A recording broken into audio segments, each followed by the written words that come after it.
এই মুহূর্তে একটা ব্রেকিং নিউজ।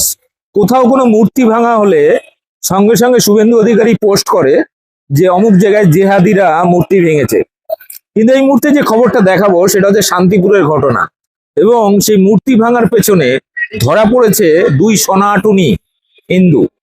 এর আগে পশ্চিমবাংলায় যতগুলো এরকম ঘটনা ঘটেছে প্রত্যেকটাতে ধরা পড়েছিল হিন্দুরাই, এবং সবার সাথেই কম বেশি আরএসএস বিজেপির যোগ রয়েছে। অর্থাৎ বিজেপি বাংলায় সাম্প্রদায়িক সম্প্রীতি নষ্ট করার জন্য, সাম্প্রদায়িক দাঙ্গা লাগানোর জন্য এই ধরনের কাণ্ডগুলো ঘটাচ্ছেন ক্রমাগত। ফলে ভিডিওটা সম্পূর্ণ দেখবেন, কিন্তু বেশি বেশি করে শেয়ার করবেন, কারণ এই ঘটনাটা বেশি করে ছড়ানো উচিত। কারণ বাংলায় কিভাবে ক্ষমতা দখল করার জন্য বিজেপি কতটা নিচে নামতে পারে তার প্রমাণ এইগুলোই। দেখুন ভিডিওটি, ব্যাপক শেয়ার করুন। হিন্দু দেবদেবীর একাধিক প্রতিমা ভাঙচুরের ঘটনায় চাঞ্চল্য ছড়িয়েছে নদিয়ার শান্তিপুরে। অমিত দে ও অসিত দে নামে দুই সনাতনী হিন্দু অভিযুক্ত। সিসিটিভি ক্যামেরায় দুজন সনাতনী হিন্দুকে দেখা যাচ্ছে প্রতিমা ভাঙচুর করতে, দাবি স্থানীয় বাসিন্দাদের। প্রতিমা তৈরির কারখানায় দুষ্কৃতীদের তাণ্ডব, ভেঙে চুরমার করে দেওয়া হয় একাধিক প্রতিমা। তদন্তে পুলিশ। শান্তিপুরের সর্বনন্দীপাড়া লোকনাথ মন্দিরের সামনে একটি ঠাকুর তৈরির কারখানায় দুষ্কৃতীদের তাণ্ডবে চাঞ্চল্য ছড়িয়েছে এলাকায়। অভিযোগ, রাতের অন্ধকারে দুজন দুষ্কৃতী কারখানায় ঢুকে একাধিক প্রতিমা ভেঙে লণ্ডভণ্ড করে দেয়। ঘটনাটি ঘটেছে নদিয়া শান্তিপুর থানার অন্তর্গত সর্বনন্দীপাড়ায়। কারখানার মালিক জয়ন্ত দাস জানান যে গতকাল সন্ধ্যায় প্রতিবেশী এক যুবকের সঙ্গে তার ছেলের প্রতিমা তৈরির কাজকে কেন্দ্র করে বচসা তৈরি হয়। সেই ঘটনার জেরেই রাতেই পরিকল্পিতভাবে এই ভাঙচুর চালানো হয়েছে বলে তাদের অভিযোগ। এতে বেশ কয়েকটি প্রতিমা মারাত্মকভাবে ক্ষতিগ্রস্ত হয়েছে। কারখানার পাশের একটি বাড়িতে লাগানো সিসিটিভি ক্যামেরা ফুটেজে দেখা যায় রাতের অন্ধকারে ওই যুবকেরা কারখানায় ঢুকে প্রতিমাগুলি ভাঙচুর করছে। খবর পেয়ে ঘটনাস্থলে পৌঁছায় শান্তিপুর থানা পুলিশ।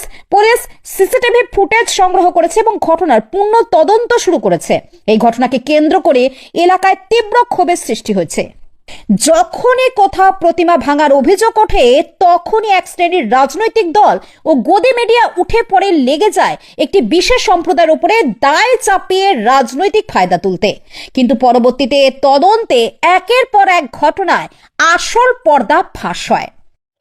একটি ছেলে ফোন করে যে তোমার কারখানাতে এই অবস্থা, শিগগিরই তুমি এসো। তা আমি বুঝতে পারিনি, হয়তো গরুতে ফেলেছে কি কিছু একটা। তারপরে যখন বললো কি ব্যাপার তুমি আসছো না, তোমার ঠাকুর কিন্তু একটাও নেই, কোনো ব্যক্তি কি কিছু কোনো মানুষ ছাড়া গরু বাছুরে এতগুলো করতে পারে না, দেখো তোমার বড় ঠাকুরগুলো পর্যন্ত নেই। তখন আমি ছুটে এসে দেখি যে রাস্তার ওপরে ঠাকুর পড়ে আছে, রাস্তার সাইডে ড্রেনে এদিকে ওদিকে সব পড়ে আছে, মাঠের মধ্যে সব উল্টে পাল্টে ফেলে দিয়েছে। এমনকি যে বড় বড় ঠাকুরগুলো যেগুলো এক আধজনের পক্ষে সম্ভব না উল্টানো, সেই ঠাকুরগুলোকে পর্যন্ত উল্টে উল্টে ফেলে দিয়েছে। আমার যত কাজের যন্ত্রপাতি, টুল, বেঞ্চ ফেঞ্চ যা যেখানে আছে সব উল্টে পাল্টে ফেলে দিয়েছে, দিয়ে ভেঙে তছনছ করে দিয়ে। মানে এটা কারা করেছে বলে মনে করছে? কারা করেছে বলে মনে হচ্ছে, আমি তো চোখে কাউকে দেখিনি। এবার ব্যাপার হচ্ছে, আমার ছেলেকে আমি ফোন করে ডাকলাম, ওই ঘুম থেকে উঠে এলো, কারণ যেহেতু আমি ফার্স্ট শুনেই আমি সঙ্গে সঙ্গে ছুটে এসেছি, এবং ও একটু অসুস্থ বলে একটু বেলায় ওঠে ঘুম থেকে। তো ও এসে ওকে যখন বললাম, ও যখন শুনেছে এসেই তো রেগে বেগে ওই বললো যে এই ব্যাপার, অমিত বলে একটি ছেলে কালকে অনেক রাত্রিরে ওর কাছে এসেছিল, এসে এখানে মদ খেয়ে ঝামেলা করছিল। এবার ওকে কাজ করতে দিচ্ছিল না, ডিস্টার্ব করছিল। ও বললো তাহলে তুই বাড়ি চলে যা, কালকে আমার বাড়িতে পুজো আছে, সন্ধ্যেবেলায় যাস, আমার বাড়িতে যাস, পুজো আছে, নমন্তন্ন করলাম, তুই যাস, এখন ঝামেলা করিস না, আমি কাজটা করি। তাও শুনেনি, তা ওর সামনে ওর কারখানা বন্ধ করে তালা দিয়ে চলে যায়। তারপর ও যখন যায় তখন দেখে গিয়েছে যে সবই তো রেডি আছে, ঠিকই আছে, কিন্তু ও চলে যাওয়ার পরে এই ঘটনাটা ঘটেছে। আমার ধারণা ওর পক্ষেই সম্ভব, যেহেতু ওকে এই কাজটা ওকে ঝামেলা করছিল, সেটা করতে দেয়নি ওর সামনেই। আপনার কারখানার বাড়ি কি আলাদা জায়গায়? হ্যাঁ, আমার কারখানার বাড়ি আলাদা জায়গা। আমার বাড়ি হচ্ছে আগমস্টর স্ট্রিট, কামারপাড়া। আর কারখানাটা হচ্ছে লোকনাথ মন্দির ফেমাস ক্লাবের মাঠে। কি কি মূর্তি ছিল এখানে? এখানে ছিল কালী মূর্তি ছিল, সরস্বতীর মূর্তি ছিল, বিভিন্ন মূর্তি ছিল। কতগুলো ঠাকুর ছিল মোটামুটি? মোটামুটি 60-65টা তো বটেই। আচ্ছা, ওই কি করেছে নাকি অনুমান করে বলছে? আমি অনুমান করে বলছি, আমার ছেলের ওপরে বেশ করে। আবার পুলিশ এসছে? হ্যাঁ, পুলিশ এসছে। কথা হয়েছে? হ্যাঁ, পুলিশকে আমি সব জানিয়েছি, পুলিশ শুনেছেন। কি চাইছেন আপনি?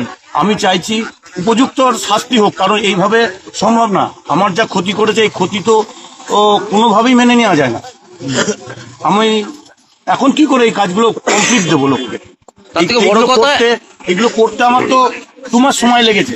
ধীরে ধীরে আমি লোক দিয়ে কাজ করি, 2 মাস সময় লেগেছে। এখন আর বাকি আছে হয়তো 15 দিন। আপনি কত বছর ধরে এই কাজ করছেন? আমি 32 বছর কাজ করছি। এই ঘটনা দেখেছেন আগে কোনোদিন? না, আমি এর আগে কোনোদিন এরকম মানে সমাজটা কোথায় গিয়ে পৌঁছেছে, মূর্তি বুঝতে পারছি। আমি বলছিও যে খুব নিন্দাজনক ব্যাপার এবং উপযুক্ত শাস্তি হবে, শাস্তিমূলক করলে হবে না, উপযুক্ত শাস্তি হোক। কি নাম যা আপনার? হ্যাঁ, আপনার আমার নাম? নাম জয়ন্ত দাস। কিন্তু আপনার ছেলের নাম?